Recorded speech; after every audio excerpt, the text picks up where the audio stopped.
Welcome to the Daily Block, the top events happening in the past day in crypto and why they matter.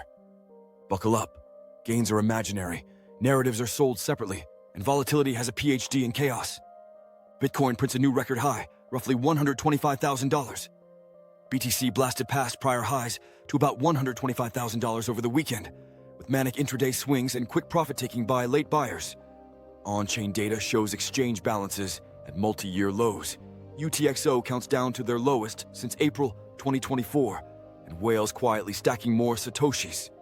Technical analysts still warn short-term pullbacks are possible, but the structural scarcity signals are stacking up. Why it matters.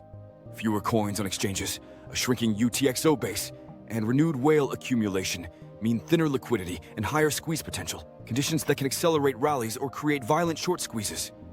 Risk counterpoint. Thin liquidity cuts both ways. A seemingly small sell block can produce outsized declines, and leverage remains a tinderbox. Next up, the CME is trying to stop crypto traders from ever sleeping. CME Group plans round-the-clock Bitcoin and Ethereum futures options, and is adding Solana and XRP options this month. CME confirmed plans, subject to approvals, to expand BTC and ETH futures and options into 24/7 trading by early 2026, and it's launching options tied to Solana and XRP this month. That narrows the annoying gap between 24/7 spot crypto activity and traditional derivatives liquidity, letting institutional desks hedge at any hour. Expect more overnight liquidity and smoother price continuity as professional flows find a permanent seat at the table. Why it matters. Institutional desks can now manage risk outside trading hours, enabling bigger positions and faster, more efficient price discovery, which changes execution and leverage dynamics across the market. Risk counterpoint.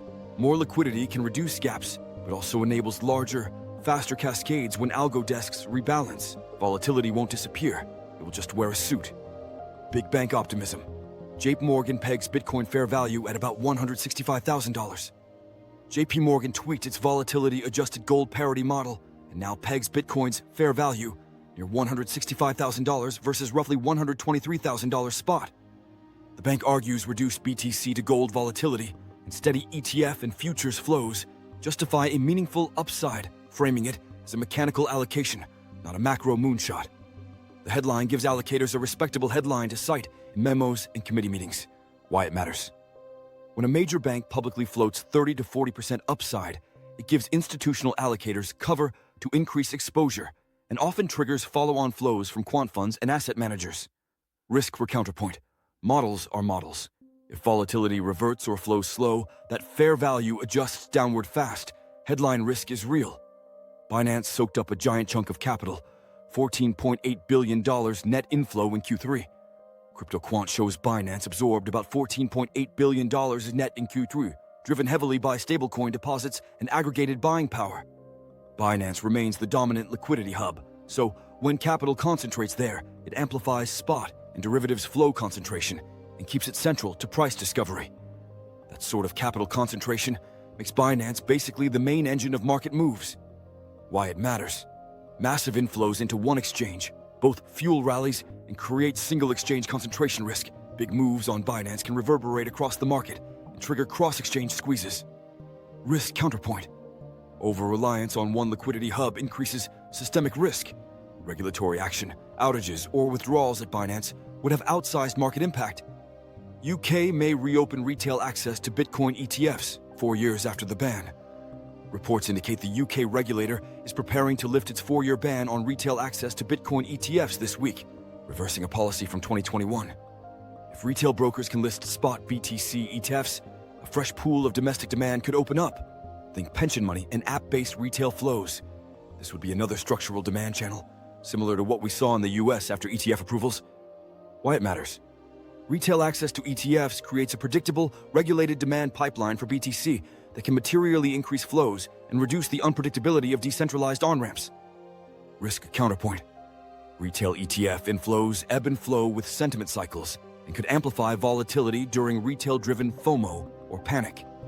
VanEck flags each dilution risk as corporate treasuries hit roughly $135 billion. VanEck's note shows digital asset treasuries now total about $135 billion, and warns that rising institutional ETH staking, restaking, and Layer 2 migration could dilute returns for non-staked ETH holders.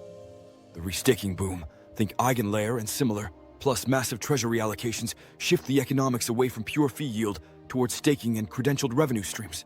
That changes how ETH accrues value and who benefits. Why it matters. If ETH's model tilts towards staking and treasury allocation, price drivers shift. Traders need to rethink leverage, staking versus spot exposure, and yield expectations. Risk your counterpoint. Restaking protocols and large treasuries can centralize risk and create protocol layer dependencies that could compress tradable yield or concentrate voting power.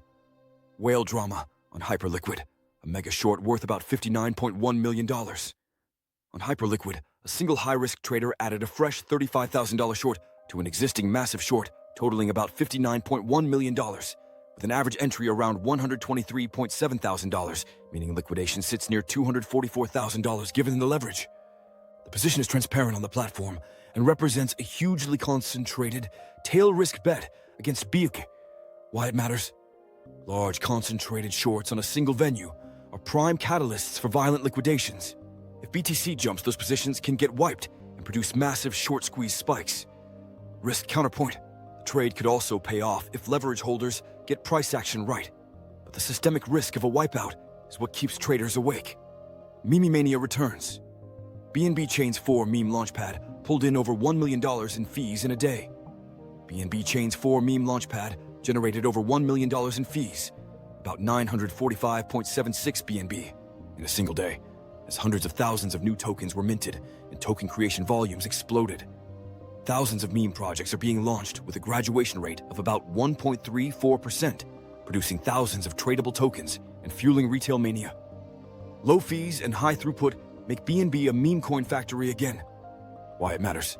When token generation and fee revenue spike, retail lottery ticket trading returns in force, perfect conditions for short-term rotations, sudden pumps, and rugging. Risk counterpoint. Meme waves are entertaining until liquidity evaporates. Rug and wash risks are extreme, and most projects won't survive a normal market week. Quick tactical take for active traders and Redditors. The BTC structural signals, falling exchange inventories, UTXO contraction, and whale accumulation create a tight order book environment where liquidity risk diffuses rapidly.